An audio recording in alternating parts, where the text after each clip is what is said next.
عمر رضی الله تعالی عنہ داسې بهترین انسانو د خپل بادشاهۍ باوجود هغه دونه کرامات والو کنه کرامات یې وسوي د حضرت عمر رضی الله تعالی چې ورځ مقبرې ته تللی و مقبرې ته تللی و هلته السلام علیکم یا اهل القبور اواز یې وکړ ای قبرونو والا په تاسو باندې سلامتیایي او بیا یې اخبارکم ما عندنا وایي ای قبرونو والو وایي ستاسو ته زموږ د طرفه یو خبر زه در کوم ستاسو خبر دی او موږ سره دی زه تاسو ته در کوم هغه دا دی چې ان نساءکم قد تزوجنا چې ستاسو چې کومې بیبیانې وي ستاسو نه پاتې شوي هغوی خو نور مړونه کړي دي ځان له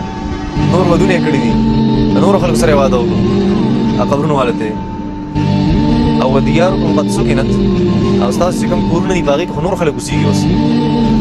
او بیا ودی واموالکم قد قسمت او ستاسو مالونه هغو تقسیم شوي دي په خلکو کې د هغې طرفه یو غیبانه آواز ورته راغی د مقبرې نه غیبانه او څه یې ورته چې اخبارنا ما عندنا زموږ سره هم خپل خبر دی ای عمره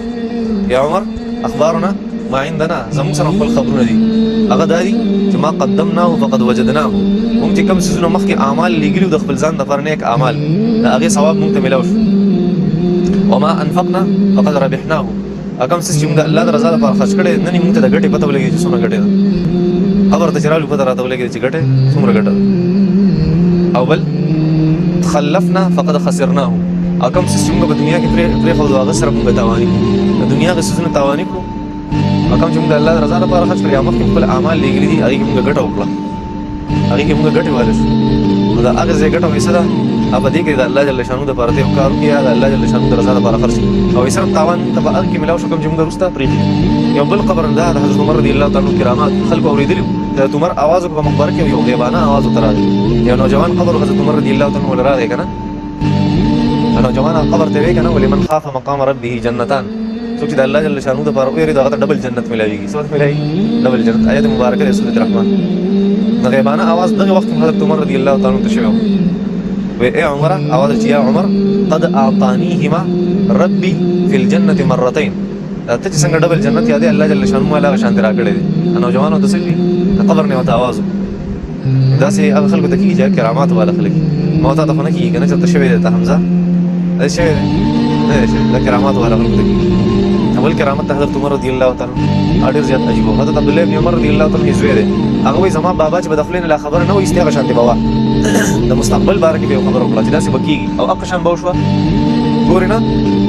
حضرت عمر رضی الله تعالی عنه د نبي علیه السلام په دور کې تاسو ته ما وي کوم مرید کوم شاګرد چې هغه د خپل استاد او د خپل پیر د مخې خپل استاد او خپل پیر متاثره کړي پوه شي دا شاګرد ډېرې مرتبې والی دی او دا مرید ډېرې مرتبې والی دی داسې مې ورته ویلي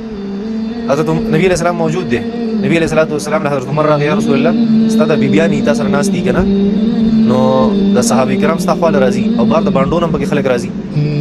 نو دوی خو نور ټیک دي پرده کې دي نو دا مخې ښکاري نه که دا مخې پټ کو ښه به نه وي نبي علیه الصلاة والسلام دی د نبي علیه السلام بیبیانو کې څو بیبیانې هغې له قار ورغې حضرت عایشې رضي الله تعالی عنها وایي ای عمره ستا زموږ په کور کې کار نشته وایي ستا زموږ په کور کې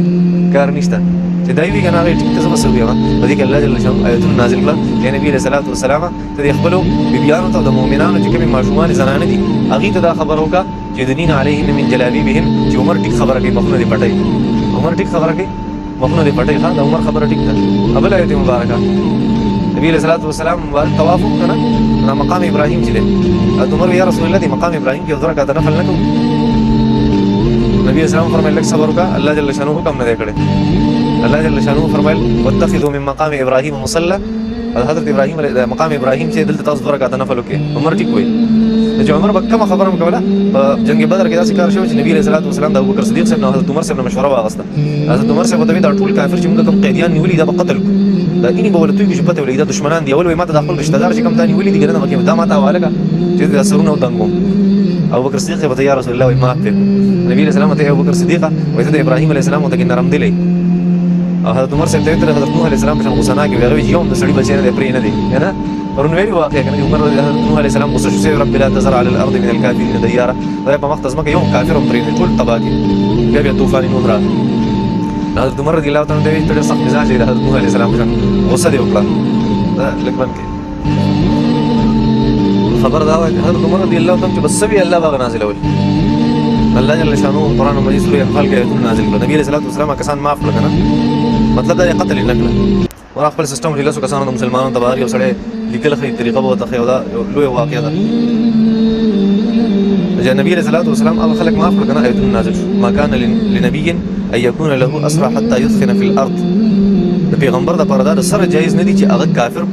پری دی په مختز مکه باندې پیغمبر د پردا خبر ضروري وکړه چې حضرت عمر وجداګي نه بیتوي کو دا خبره ټیکو نه الله فرمایل نبی رسول الله والسلام سترګو نه وښ کلاړي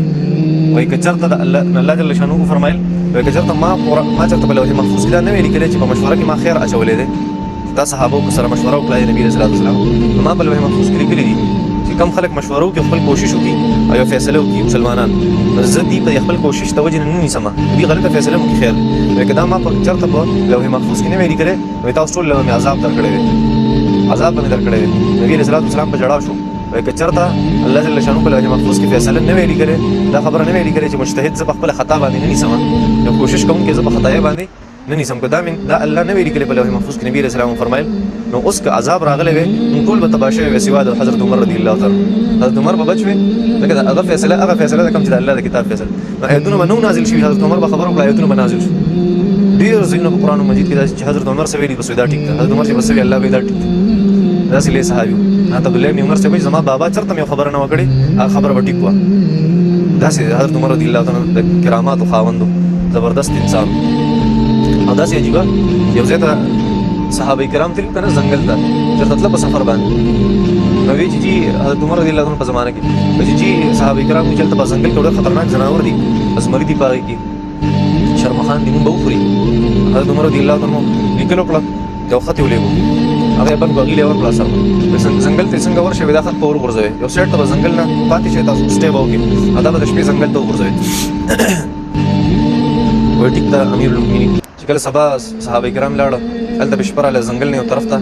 خپل خیمه خخې کړې بیا ځنګل ته شپې خط گزار هغه حضرت عمر رضی الله عنه ذالک کړو چې د ځنګل زناورو یا ساده نبی کریم صلی الله علیه وسلم صحابه کرام تاسو په دلاره باندې تیری او چرته نبی کریم صلی الله علیه وسلم د صحابه کرام ته تکلیف او نقصان نه رسوي ګنې الله جل شانه هم تباہ او برباد نو چې دا خط څنګه ورغورځي دوه غیته زناور او خط نه کېدل زناور په خط نه ویږي د حضرت عمر د خط دومره اثر چې سبا له خلکو ته صحابه کرام ټول زناور په قطار کې روانو په یو بل پسې ځنګل پرې خو چا په خط باندې حضرت عمر رضی الله تعالی عنہ په خط باندې تاسو واقع مې د دریای نیل کړه وکنه حضرت عمر رضی الله تعالی عنہ دریای نیل په وچېدو ورکال د مصر چې کوم دریای نیل کله چې مصر فتح شو داغي گورنر حضرت عمرو بن العاص رضی الله تعالی عنہ عمر رضی الله تعالی عنہ په زمانه کې گورنر یغو دلته دخل کې یو رسم هغه رسم دا چې دریای نیل عجب کله وچ نو خلکو ته بیا تکلیف وزکه وب بنوي خلکو فصل بم خرابېدو نسل بم خرابېدو چې وبني بیا حالات خراب دریای نیل به هر کال وچېدو دا شیطان نه د په ذکرو کنه چې د بوته یو ورخ په ودو یو بوته وب نه راتلی دریای